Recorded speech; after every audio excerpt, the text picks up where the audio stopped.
So first things first, I want to ask you about where you come from. Well, I hail from Gottingen in Uniacke, Squizzy, Square Town, Uniacke Square, a descendant of Africville and Cuppa Road. Yeah. Yes. Nice. And that's really where hip hop kind of started. And when you were, I'm assuming, young and kind of on the come up, there was a lot of people kind of starting to get into hip hop here. And that hadn't really happened before. You were kind of in on some of that. Yeah. So what made you want to start making music, just in general? I just always, I've always loved music. It's always been a big part of my home, like my family. We're just like, everyone in my family loves music. From my mom to my dad to my aunties, my uncles, my cousins. Like everybody has just always loved music. It's like it's in my blood. All right. That seems to be the case with a lot of folks. You know, the big family, everybody's into music, and that seems to be something that informs a lot of folks. One thing that I noticed about your music, and I'm going to jump ahead here of my long list of questions. One of my favorite things about you, though, is that you kind of cross the line between just being a rapper and a singer. You do a little bit of both. That's something, you know, in the post-Drake age, everybody makes a big deal about that, but you've been doing that for a long time. What made you want to approach music with that kind of combining different styles? I just always wanted to be the best. So, like earlier, I sang more in my early days, like, with school choirs, church choirs, everything was singing, but then rapping, came to be something that I always loved to do, going way back to Rapper's Delight and all those things, like, always loved to rap. So, because I could do it, I just wanted to be the best at that, and I wanted to be the best at singing too. So it was just like, I could do both. Cool. Well, and it saves you having to find other people to do the hooks for you. You kind of master the whole thing. It kind of came about because of that, you know what I mean? Like, or the ability to start doing it, because it was like, well, I need singing here. It's like, well, you can sing. Yeah, you're right. I can do it. Fantastic. So, yeah.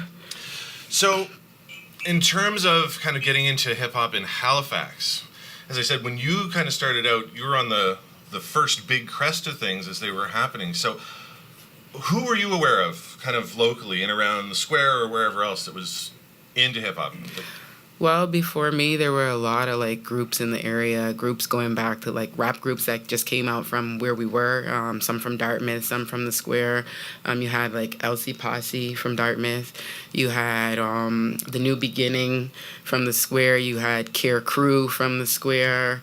Just a whole heap of different things. And then, birthed from... The New Beginning became MCJ, Cool G, things like that. So, yeah. Cool. Okay. And I want to ask about women as well in hip-hop. Mm-hmm. And this is something that clearly we could address it at any point. But in the early days of Halifax hip-hop, there were a number of women, yourself included, who were very active in the scene. And that's something that kind of waxes and wanes over the years. Sometimes there's more or less involvement. But it was kind of an interesting time, and women were crushing it too, winning rap contests and talent shows and battles. Yeah. How do you feel about all that, like the place of women in hip-hop at that time? I felt like, it was fun, it was good, it was ill, like you had, like locally you had Amory Woods, you had Tanya G, more on a larger scale you had Michie Me, you had MC Light, like things like that, Roxanne Shante, all the real Roxanne, all of those folks. It was just like, it was a wave, right? So. Okay, so you mentioned like Michie Me and Roxanne Shante. So did you feel like you were part of a larger kind of community of women involved in hip-hop? I just felt like I could do it, you know what I mean? Like, women were doing it, females were doing it, guys were doing it. Like, everyone was into music, everyone was into rap. I was like, I could do it too, I want to do it. Cool, all right. So I want to ask you about 2 on 2. Mm-hmm. So I don't know what all of you know about 2 on 2, but back then when you were naming off groups like Care Crew and New Beginning and then into MCJ and Cool G, 2 on 2 is a name that we saw a lot around the city on posters and opening for things. Who was in 2 on 2 and how did that come together? Well, it was me, my DJ, Punzi, couple of two cousins, they used to dance for us. Initially, it was us four, like 4 girls, 2 dancers, 2 artists, so we 2 on 2. It came about just messing around. We always wanted to do music, but we never really took it real serious or whatever, other than, like uptown festivals and stuff like that. But to actually come together and put a group together, we were hanging on the block one night, and we were all having fun making up raps about just like the stuff that goes on in the neighborhood, and we were laughing and getting on. And then like Digby D, Sean McMillan, which they were part of New Beginning. Sean McMillan was making a store run that night, and he heard us. He's like, Giselle, you guys got to come down the house. You guys got to record this. You got to record this. This is dope. This is cool. You guys sound good. And we're like, yeah, ha, ha, ha. He's like, no, I'm serious. Let's go. So he took us down to Tony Diggs' house.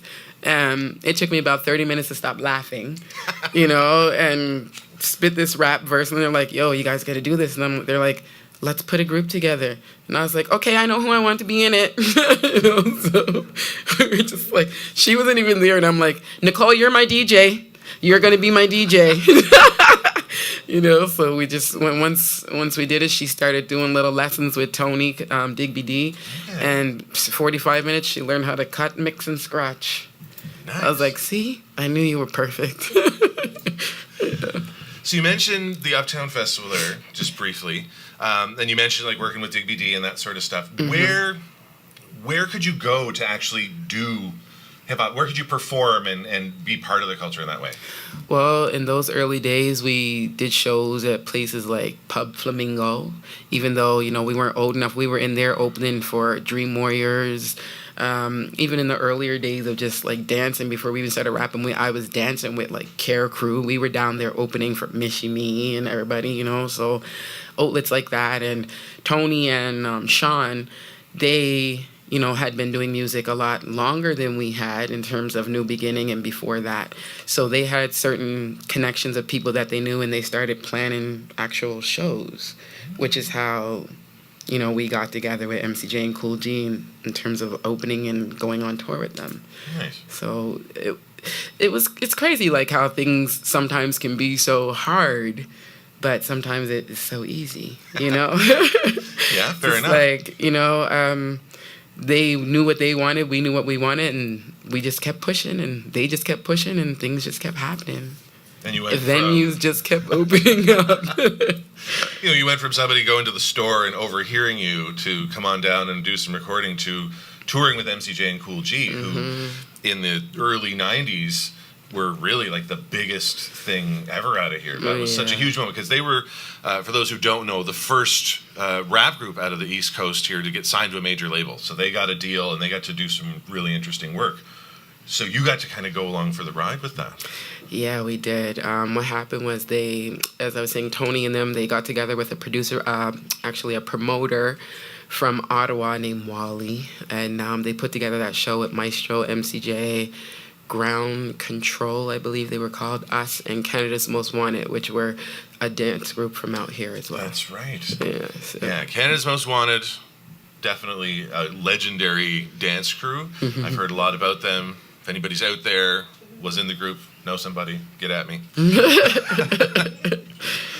So, all right. So as we kind of move through the 90s, I mean, you're playing a lot of shows, and I start seeing your name popping up kind of on your own. So you move away from 2 on 2.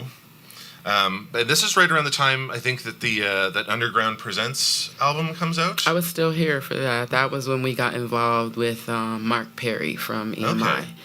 So in that album, so it was a compilation album called a traditional East Coast album, which is a delightful spin. So this was like you and Bonshaw and Papa Grand and Jamie Sparks. Mm-hmm. So how did that come together? Well, again, we started to get involved with like East Coast Music Awards and things like that. Other things started, we started learning about this, learning about that. Oh, hey, we can win awards. Let's do this. Let's put something together. Let's, go out and do some music. So Mark was like, you guys should do this. You should do that. You guys are good. He was always a big supporter of us, Okay. So we're like, yeah, okay, well, let's do it. And he got involved in terms of helping us learn how to get things done that way with respect to studio and, you know, Okay. putting the EP together and, you know, getting it out there, submitting for ECMA and stuff like that. So, yeah. Okay. So it seems like there was kind of almost a mentorship kind of thing going, because you had, you know, Digby D kind of showing Ponzi how to DJ and get that thing going, and you had people kind of helping you push further and do more. I find, I mean, like, when I think back, there was a lot of people who believed in us, Yeah. you know, who liked what we had going on, and they just wanted to help, you know, like, they wanted to see us do it, you know. They were like, you guys are good, you guys got to keep doing this. Oh my God, where can we see you play, you know, when is this gonna happen, you know? And there was a lot of things going on, like people even locally, like radio stations, CKDU stuff, other women's groups and things like that were always reaching out to us to come and perform and, you know, do things with respect to that kind of thing. So we just kept getting a lot of time, Yeah. you know, and A lot of doors opening. yeah. And, you know, chances And then to there go were places. people who we liked, you know what I mean, who we wanted to do stuff with. So, you know, we got involved with them, and, you know, things just started to erupt. Cool. Well, you made some interesting, you know, you did some interesting collaborations around that time too, because it was, I believe, 1997 when you worked with the Nova Scotia Mass Choir. Mm-hmm. So that's a bit of a departure, because, well, maybe not, because as you said, you kind of grew up with music, and your family was very musical. Mm-hmm. There are not a lot of rappers who decide, okay, well, my next move is going to be work with a large choir, but it kind of worked. Yeah, in your case. it was fun because I got to co-write. Yeah. You know, I got to write my own verse. I did it, 2 verses rather. You know, I did it with the director of the choir at the time, Woody Woods.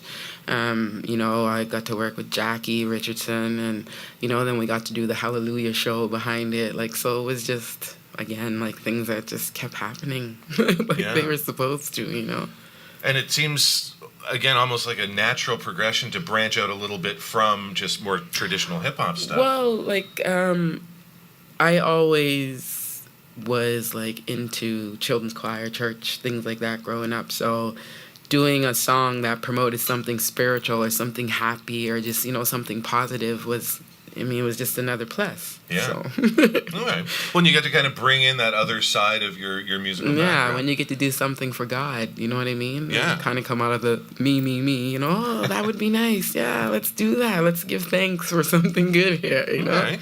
All right. And that's also, you start kind of getting recognition through, like, ECMA and ANSMA around that time. So as you said, the traditional East Coast album was kind of an attempt to, you know, formalize things and do things in a certain way. Open some more doors. And did it work? Did it? I would say so, because at those times, that's when I started to, or we started to move and get involved with people outside of the province, you know, even do more things with people inside the province, you know, branch out and do all kinds of different things, different styles, you know, co-write, you know, do a couple of combination tracks, you know, with different artists that were doing different things from different genres, and, you know, just working, you know what I mean? By any means, just get the brand out, you know? Yeah. So. Was there any collaboration in particular around that time that you were just, you know, something that was like a write home about it, you know, really exciting, I finally made it in a big way kind of moment? Well, for me, it was a very huge moment when I did the collab with Harvey Miller and we won the award for the track, the ECMA, because I had been nominated prior, but I didn't win. But when we did that track together, that was a different genre, and we won. Yeah.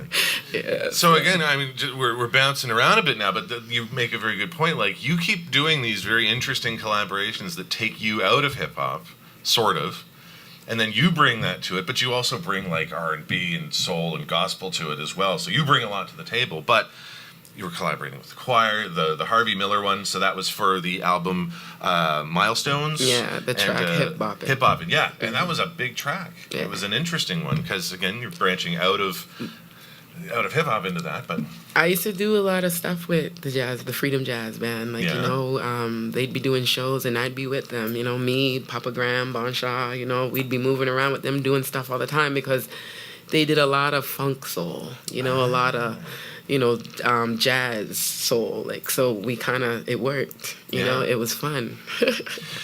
Do you think that's an important thing? I'm always, because I'm a hard-ass traditionalist, always saying that, people who are all about rap, if they're producing rap, they're rappers, listen to other stuff. Engage with other stuff, because there's so much to be learned and so much to be done. For somebody who's done a lot of that, working in all these different things and bringing them together, how do you feel about that? Is it important to spread yourself around musically like that? Yes, it's very important, because when you're doing collabs and things like that, that's how people who maybe would have never heard of you otherwise hear of you. You may be the contributing factor when you're doing your music, you know what I mean? They may be the contributing factor when they're doing their music, but when you come together, now your music knows them and their music knows you. So it's important to branch out and to create that, that brand, to get yourself out there, to let people know, I don't just do this. I could do this too, or I could do that too. Like, there's many things I bring to the table, so. Yeah.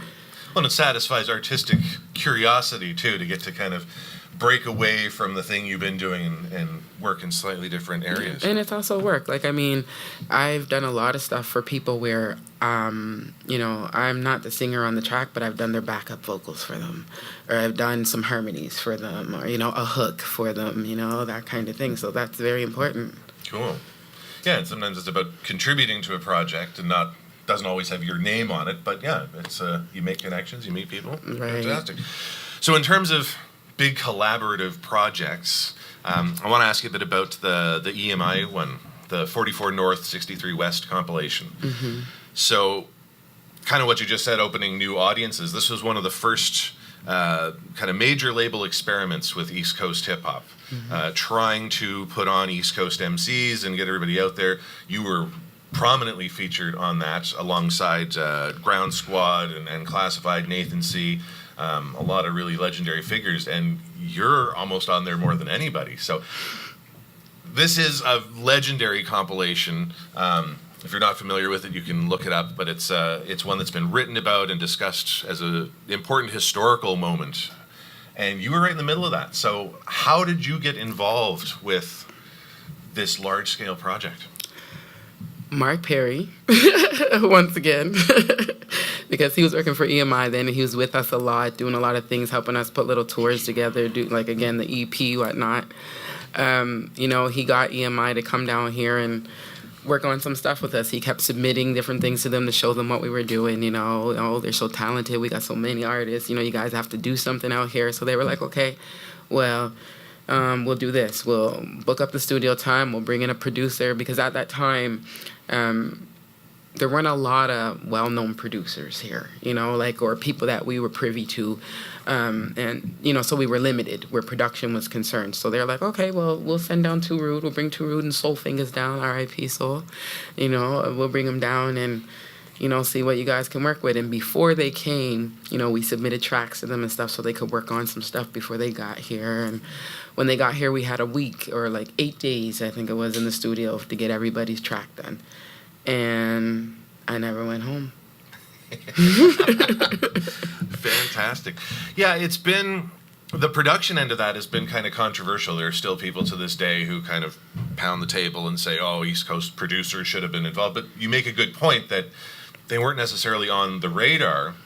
So a lot of folks kind of stood around grumbling about that, but you kind of took the chance to work with Too Rude and develop a relationship there, one that would serve you well in years to come. Do you think that that's sometimes an important thing to do, is stop complaining and do the work? Well, I mean, if we had it like that, like at the time, if we had all this great production and these great sounds and these great people to master the sounds, then we would have been doing it. You know what I mean? We were doing what we could with what we had, which, it wasn't bad, but we needed something. We needed a lift. We needed to elevate. We even needed to understand what it's going to take production-wise, you know what I mean? And Too Rude at the time, he was working on everybody's records, all the good artists out of Toronto, all the well-known artists. He was on all of them, Jully Black, Kardinal, Jelly Stone, you name it. He had the two girls with the video, and then they were doing crazy. Like, he was well-known at that time. So for me, it was opportunity. why am I going to complain about that? You know what I mean? Yeah. This is work. Like, let's get it done. Yeah. Where was it recorded? Where did you... Music Stop. Music Stop. Okay. All right. Cool. Yeah, because, I mean, a lot of the producers working then were kind of bedroom and basement producers. Exactly. You know, a 4-track and stuff. Exactly. And now you're moving into the big leagues. Exactly. So You know, like, instead of complaining, take the lesson, take the schooling, you know, understand what he's doing to get his music to this degree, you know, talk to him, don't complain. Yeah. Yes. Rap community, don't complain. I find myself saying that an awful lot. So that compilation also featured a song of yours that maybe your best known song. I don't know. Maybe there's others. Maybe there's some to come.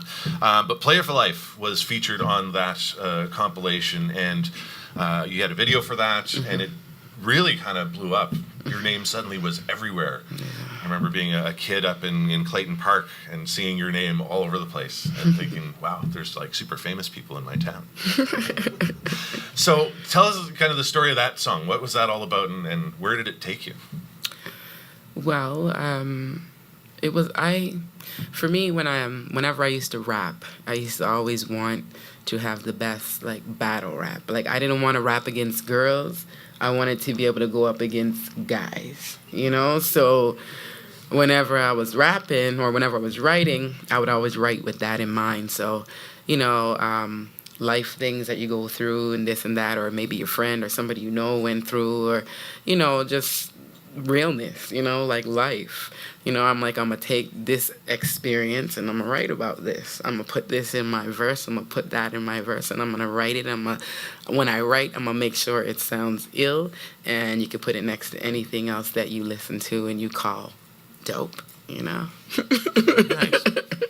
I like that. So you're building monuments. You're aiming to do something much larger than. Yeah. And I think, you know, just to go back to the point about women in hip hop, we seem to be at an age where we're kind of struggling to stop referring to like female MCs and putting them in a category as if they're only competing with each other. And what you said cut right through that shit. And you know, you're competing with everybody. Yeah, don't bring me a girl. Don't bring me a girl to rap with. Bring me your best man. And not even locally. I mean, you're talking about you're taking on all comers. That's right, because I want to be the best. I want to be good enough to go toe to toe with whoever thinks they're the greatest. Fantastic. I want to be the greatest. All right, shots fired. Take note. You're gonna have to bring it. ShyLuv's coming for you. So it wasn't too long after that you moved to Toronto. Is that right? After the 44 North 63 West, I went to Toronto. Yeah. Yeah. And you started working with EMI Virgin brought me up there to do a development deal based on the Playa For Life track. They made my song the first release, the first video, all of that. And they just basically gave me a lot of creative control. Yeah. You know, like the two people that were at the label at that time, Bonnie Federal was the lady that, you know, made them like, listen to this chick, you know, she's bad, you know, she did this, she did that, this is her too, you know, like, and they were like, wow. Her and the VP at the time, they brought me out there to do a development deal, so I left. Went out, go shoot him. Bye. So I know there's a lot of musicians who kind of look at Toronto from here on the East Coast and kind of gaze upon it like, okay, I'm going to do my thing. When you got there, did your experience in Halifax serve you well? Did you find you had to start over again? Did you have connections? Like, what was that transition like? Well, because I had done a lot of gigs with artists from Toronto here, you know, when they came here or whatnot, they were aware of me. They were interested in doing work with me from they met me. You know, they're like, yo, Shy, wow, when you coming to Toronto?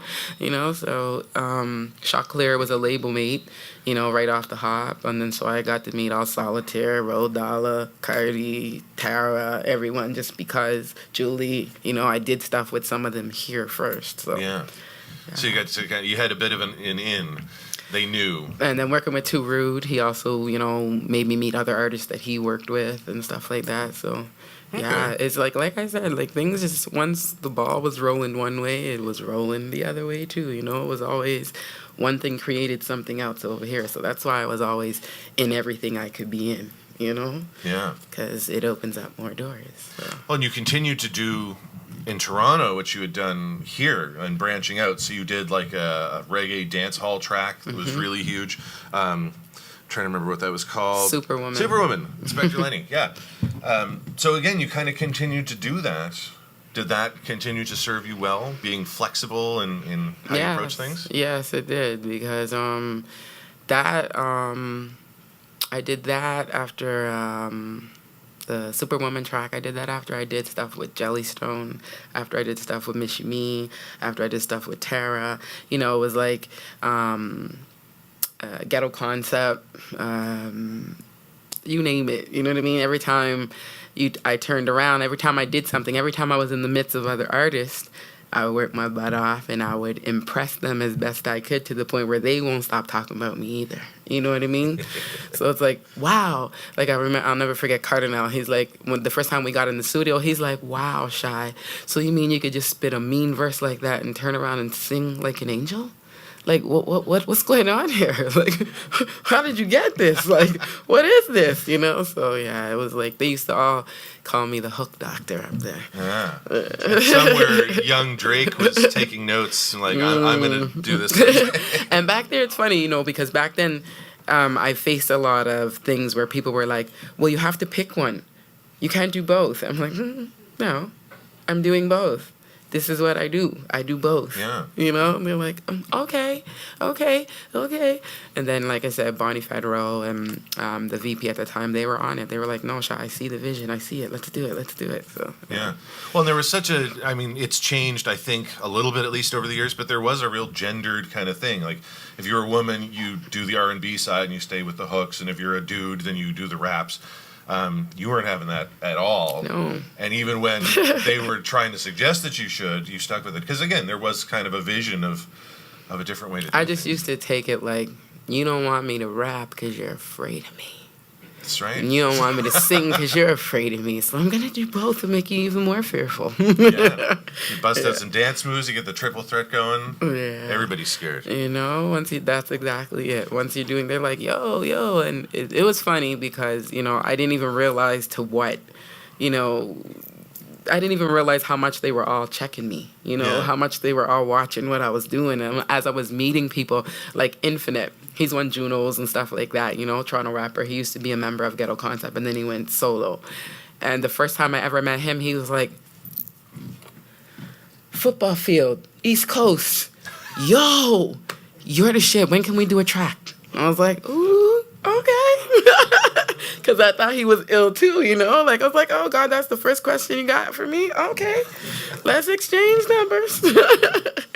Yeah. So you got to work with just, like, everybody, basically. I don't... Carl, I would say one of the only artists in Toronto I didn't do some type of work with was Socrates. Yeah? Mm-hmm. Was he scared of you? I think Was he scared of the skills? I think so. No, he's cool. He's cool people. But he's the only artist I really didn't do any type of recording or anything with that I can think of, you know? Like, Miss Me, Tara Chase, Kardinal. Like, I got tracks that Kardinal produced for me. He's featured on. When he was working on his album before he left Warner, I was supposed to be on that album before he went to Akon. All the kind of, you know, like, it was just a lot of stuff. People, tracks that ran on Flow up there that are on the Flow compilation, I'm on. Nice. You know?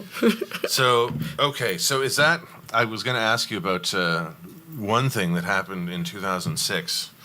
You were crowned the R&B idol of the Vancouver? Beat Radio. Or yeah. What's this about? I gotta inquire. Well, they had, the contest was going on out there. And at the time, I was working with this funk soul rap. These white guys, they were dope. They were called Organic, and they were brothers, 4 of them. And they wanted a female to come out to add to their show. So Mark gave them my information, and they got in touch with me, and then they were flying me out there to do shows with them. And while I was out there one time, like, I had lots of friends from out here that lived out there. They were like, don't go home yet, Shy. There's a contest that's at Cheers in Surrey. You'll win $500. Let's just go. You'll win. I'm like, you guys, I gotta go home. They're like, no, come on, let's just do it once. I'm like, okay. I do it. So we went to the Cheers or whatever, and they want you to do like a 60-second song or something. So I just did the intro to Somebody Else's Guy. You know, I did that 60 seconds, and they were like, "Whoo, I won." So once the management that was bringing me out there to sing with the band with Organic, he was like, "No, Shy, we can't lose this opportunity. When are the semifinals? We got to bring you back out here." So when the semifinals came, they flew me back out there. I got through the semifinals, and then the finals, I won. So I was like, yeah, it was just another wonderful, like, and this was a big contest out there on the radio, and, you know, I came out there. It was another thing that just kind of happened. You just kind of waltzed right in there and snatched it wasn't a part of the plan, but it became a part of the plan. Nice. Yeah. All right. So I'm just going to go back and ask some other questions here. In terms of East Coast stuff, because I'm the East Coast rap academic guy, who's your favorite rapper, group, anybody? I'm going to hold you to the fire here. Let's see. If you had to, let's say, even one or two, maybe not picking one, but who do you like from the East Coast? Like lyrically? Yeah, lyrically or whatever criteria you have. My favorite, he died in a car accident. Short Shane. Short Shane Jackson. He was a member of Ground Squad. Yeah. He used to impress me lyrically. Him and KL. Yeah? Marvin. Those were like two of my favorite lyricists. Ah. Yeah. Sackville, stand up. Yeah. That's where I'm from, so I got to do that. But you know, like, I mean, there's a couple other ones that like I love too lyrically, you know, like Trobiz, Tremaine Howe. Yeah. I like his flavor, I always have. But like lyrically, my favorite, R.I.P. Short Shane, yes. Yeah. And White Michael. White Mike. Yes. My name is Mike. Yes. I am white. Like, just to clarify, it's not me. White Mike was bad. I'm pretty dope, but I'm not. I used to take White Mike everywhere we were at when there was something going. I'm like, no, you guys got to hear my boy rap. Come, Mike, come. Rap for them, Mike, rap for them. Mike is bad. He was bad. So him, KL, and Short Shane, they've always been my favorite out here. Why are we so dope here on the East Coast? There's so many good people coming out of here who can like multitask like yourself. What is it? What is it that we're doing that leads to all this? I think it's in our blood. Nova Scotia, we're born fighters. We're born fighting for everything. You know, so I think it just comes with the terrain. Yeah? Yeah. Just kind of dig in and go for it? Gotta have it. Gotta get out. Gotta get out. Gotta have it. Gotta get out. You know, that mentality, right? Because, God forbid, ain't shit here. That's true. So, that leads to a good question. Like, what do you think the East Coast could do to improve in that regard? Like, what do we need to have here that maybe we don't have already? In terms of artists. Well, for whatever. In terms of artists or the industry side of things. Honestly, industry side of things, I just think that we need to land some real connects, some real tunnels. You know, like in terms of this is where this needs to go and this is who this needs to get with when it's there. You know what I mean? Those things need to be locked in place. You know, like we need to have, a network system that actually works. You know, instead of, doing the same thing over and over and over again. We need to have that elevation tunnel. You know, like, okay, this is where we are. We're here now. You know, how do we make this better? You know, and then once we get it better, how do we get it to where it needs to be? Mm-hmm. You know, so I think we just need that level to be a little more structured. Okay. You know, in terms of getting Nova Scotia to the rest of the world. You know, because a lot of people don't realize we're here. Yeah, that's true. But we do have, some of the best people in the world in hip-hop are from here. You got Pat Stay in the battle rap world. He's down in L.A. hanging out with There's a lot of us all over the place. Yeah, it's just, Scotians get out. Again, it's just like... when things happen, they kind of happen by accident. It's not like they're happening because they exist. You know what I mean? It's like timing is everything all the time. You know, like it's just being in the right place at the right time. You could, fight forever just for this one moment. Suddenly here's the moment, you know, because you're at the right place in the right time to make it happen, to meet the right people, you know, to have the right connections, land the good, the proper management that knows how to get you outside of here. Yeah. You know, think big, you know, like think beyond here. Just keep working, just keep plowing away, because, you know, if things are happening the way they're supposed to happen, and if you're working hard, it won't go in vain. Yeah. Cool. All right. Well, we'll work on that. I think we all have homework. We can go and set it out and do that. So I keep coming back to women because I teach at Mount St. Vincent University, which is big in its women's studies program. One of my big kind of pet issues is trying to get more women involved in hip hop, especially on the production side of things. You've kind of, again, always had a hand in things. You were writing, but you were singing. You were there with production. You were helping with all the various elements of things. How do we get more people to be like you? How do we get more people involved in all those kind of production elements? And I don't know, because everybody goes through different things in life. You know what I mean? Like, I was that way because of my life. You know what I mean? Because of whatever life handed me, I was that way. You know, whatever I was, my genes, whatever I was born into, you know? I just always, if I want something, I don't care. I'm going to have it.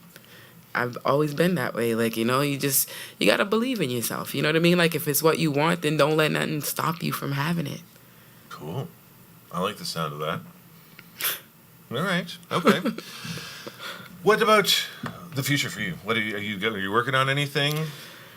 I'm gonna hit you up to collaborate on something after all this, but you know, other than that.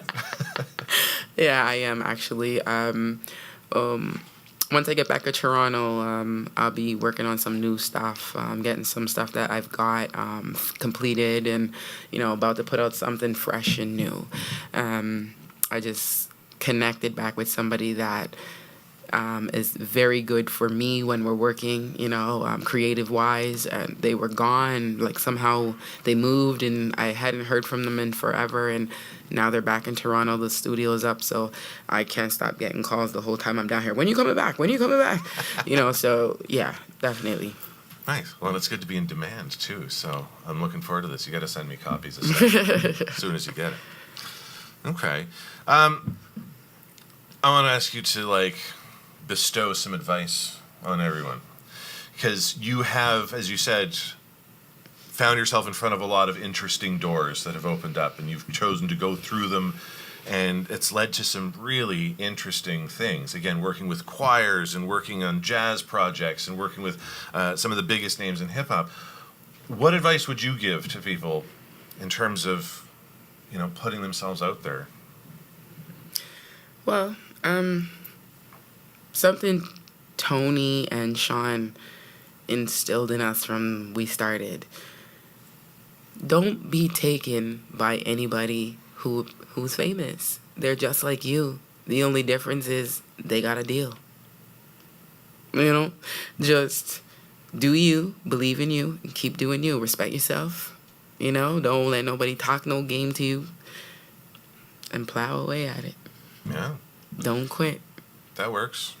You've been told, so no. You know, when you meet people and stuff, don't be starstruck. That's a fair point. Like, because a lot of people, they'll meet artists and they'll miss out on opportunity because they're so busy, can't believe in that. Oh my God, I'm here with them. Oh my God. Don't be oh my God. They're no different than you. You know what I mean? Just take from them what you can. You know what I mean? Network. Take what you need from them and keep moving, you know? I was going to ask you who's somebody you've worked with that you were, like, really starstruck by and just so, like, this is amazing, but I'll rephrase that and say, who's somebody you've worked with who you were like, yeah, okay, they're all right, but, you know. I would just simply say, like, I swallow the same water with everyone, you know what I mean? I don't, like, from we were young, like I said, Tony and Sean made us understand. They, like, when they took us and we first went with MCJ and we're signing autographs, they made us understand that don't do that to people who are doing the same thing you do, because they're just people like you are. You know, talk to them, be real with them. That's how you get to know who they are, and, you know, if it makes sense to know them, or if they're going to go further in what they're doing, or if they can offer you some friendly or helpful advice themselves, or if you can make a connection that works, or whatever the situation is. You know, just plain and simply, just be you. Yeah. Yeah. So be grateful for these opportunities, but recognize they're just as lucky to be working with you as you are. To Understand that you're just not discovered yet. You know what I mean? Or on the level that they are. You know what I mean? So don't let it cloud your vision. You know what I mean? Don't make it distract you. You know, just be, hey, this is dope. So what's going on with you now? So what's next and how you getting there? Well, how can I do this? Well, how can I take from them? You know what I mean? Like talk to them. Just use what God's given you. You know what I mean? Like don't be flabbergasted by it. Simple. That's, I think, a very important point is taking that time to actually learn something from people. Because a lot of times you end up in these situations and you're so gassed on your own involvement or something that you don't realize there's somebody there who could impart incredible knowledge or, a good connection. And anybody I ever met, they always respected that. You know what I mean? Like, they always respected the fact that I dealt with them like they was a regular Joe. Yeah. You know?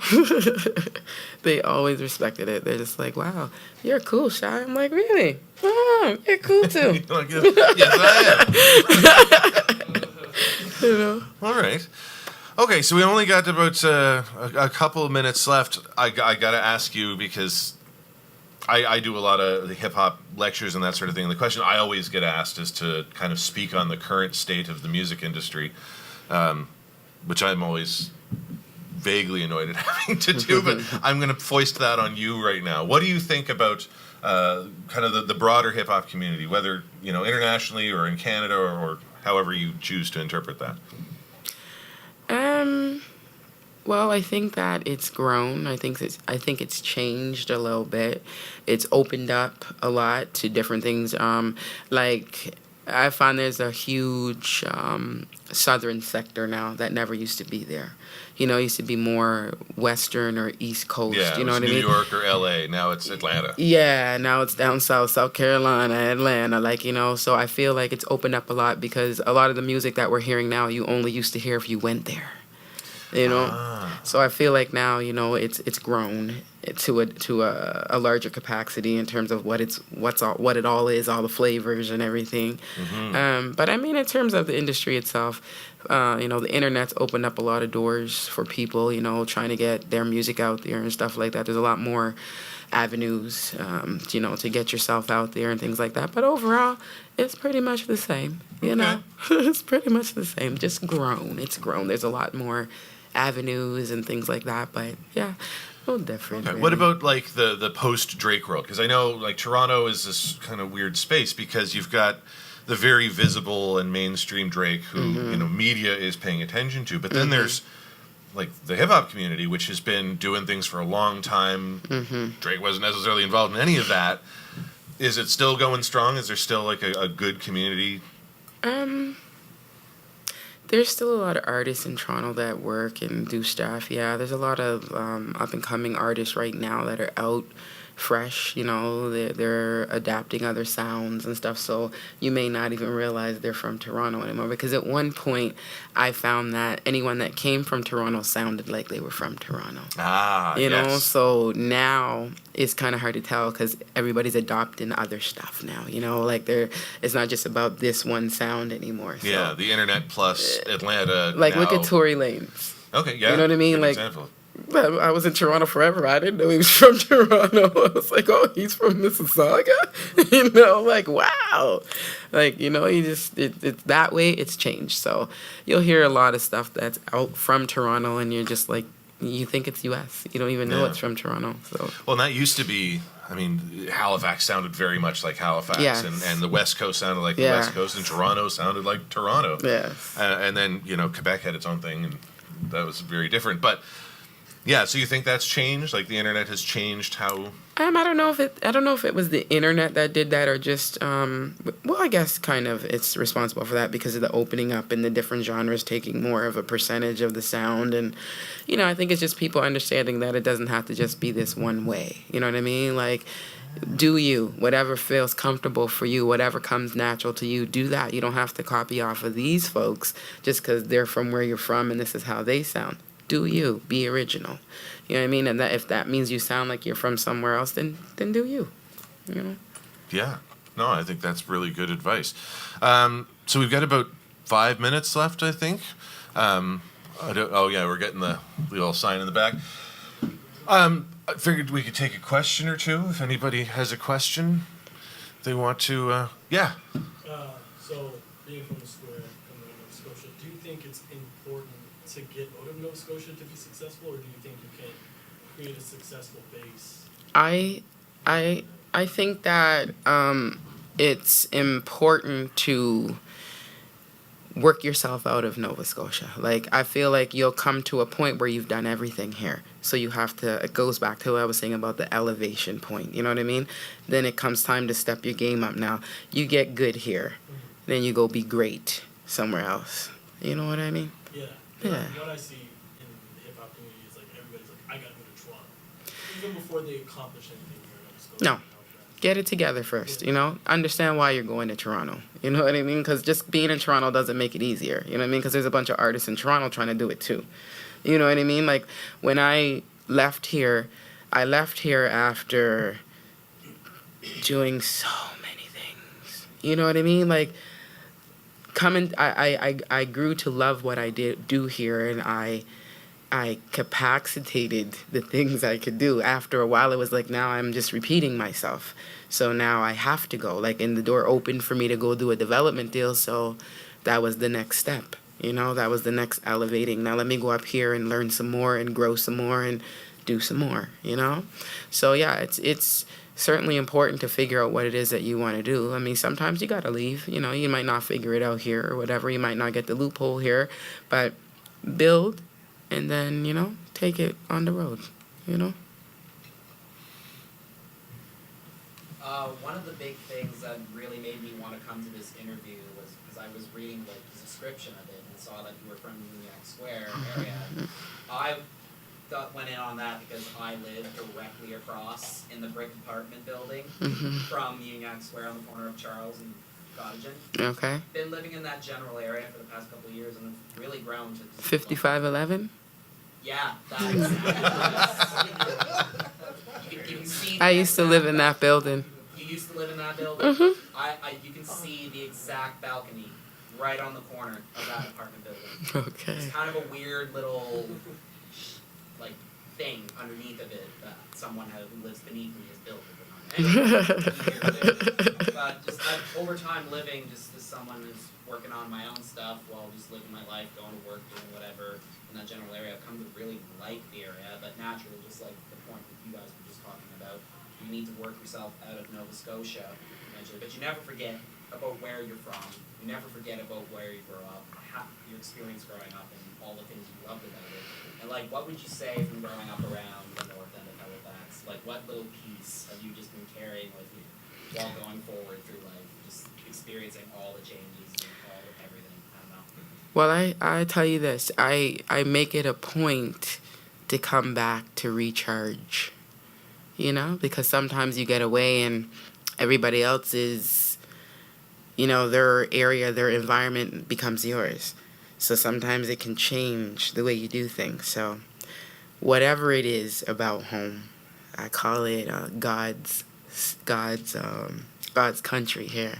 So I come back here to recharge. You know, whenever I feel like I need direction, I might not come and talk to anybody about it, but just being here recharges me. So, yeah. I'm about to cry. Like, something that, this is more of an off point, but just something about the square area that I absolutely love. That little park that is across from 5511. There's like a little George swing Dixon, set. yeah. There's a swing set there. And I have been on that swing set so often. Riding on it like crazy. Listening to Pink Floyd thinking, I'm going to make music that changes the world someday. Staring up at those big trees that are sitting there. Those big, I don't even know what kind of trees they are, but they're big and just massive. And I don't know. It's just a beautiful area. I love it. Yeah. You know, we used to be over there all the time singing and making noise. So I get it. So, Tom. Yeah, I just want to know, both of these questions so far have kind of led to the idea of leaving Halifax to be able to actually make it. I'm just wondering what you think of someone, say, like Classified, who was able to stay here, or even like Joe Run, who maybe not be big at that same level, but he's been working with a lot of really big names and still being able to stay. It just depends on what you want. You know what I mean? Do you want to be outside of Nova Scotia? Do you want more? Or are you comfortable with just being here and, you know, the limits of what that brings? You know what I mean? I guess basically, to me, it seems like Classified's not really limited. I mean, it took him a while to kind of get to where he is. And when I say limited, pardon me, I mean Canada-wise, you know? Sure, I guess. Because when you look at the actual industry in Canada, just dealing with the Canadian industry alone isn't going to make you rich. You know, it's not going to give you the hopes and dreams and aspirations that you're really working for. You know what I mean? So you're saying basically whether you want to make a living or you want to... Yeah. Like, to be known is one thing. Like, lots of people know me, you know what I mean? But I'm not a billionaire. I'm not rich. You know what I mean? I'm a Canadian artist. It's kind of impossible. You know? We just don't have the sector for it. But if that's what you're comfortable with and you're happy with and you're fine with, then that's what you do, you know? But if you want to branch out and be bigger and do more, then you got to move. You got to make the steps to do that, you know? Well, I think it also goes to what you said, and so important about working your way out, because you've got to do the work. I mean, Buck 65 got a deal out of here after doing 10 years worth of work. Class did the same thing. He 10 albums deep and, 12, 15 years working before he kind of get to that level and go on. So, yeah, it is about continuing to do the work. And that is something that, I would repeat is, do the work. Because it could take you wherever you want to go. It could. I mean, doing what those guys do, they make decent money. You know what I mean? Like putting out their tracks, handling their business. Because that's a real important part of getting money out of the game anyway, right? So, I mean, if you're making sure your business is tight, your songs are registered, your publishing's correct, and things like that, and these things are all in the areas where they need to be so that it comes back to you, that's going to play a big part in the comfort zone of what you're doing as well, I think, we're getting... Maybe we could do one more question. Is that okay? Sorry to Cool, we'll do one more question and then... Well, interest, I just want to make sure we get on to the next thing. I just wanted to know, what's your personal opinion on what's been happening with hip-hop these days with mumble rap and like sad rap? So, My personal opinion? yeah. I don't like it. No shot. My personal opinion? No. I don't know. You heard what I said earlier about my lyrical thing is big for me. So the mumble thing, I skip. Next. It's a waste of time and space. I'm sorry. All right. Apologize to me, it's all Shots fired once again. All right, well, I guess that's time. So thank you all for coming, and thank you again to Giselle, ShyLuv Cunningham for coming out. Thank you so much for this. And, right on.